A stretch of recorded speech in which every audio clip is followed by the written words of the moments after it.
Assalamualaikum warahmatullahi wabarakatuh.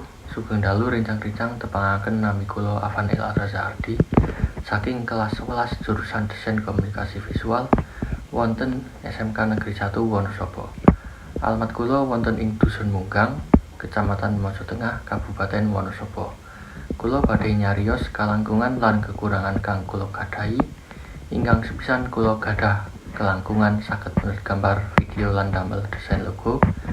Ingkang kaping kalih kekurangan kang kula gadhahi yaiku kula gadhahi dados tiyang ingkang keset lan uga biasa nenda-nenda wektu. Nanging wonten nilai sae ingkang saged dipundhut saking diri kawula dados tiyang ingkang gampil adaptasi lan komunikasi kalih sinten mawon. Kula uga gadhahi sifat awon ingkang saged dados ancaman kangge diri kula.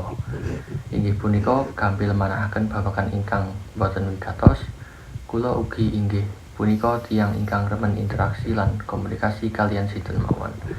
Cekap semanten kula nyaros pat diri kula. Kirang langkungipun kula nyuwun pangapunten. Wassalamualaikum warahmatullahi wabarakatuh.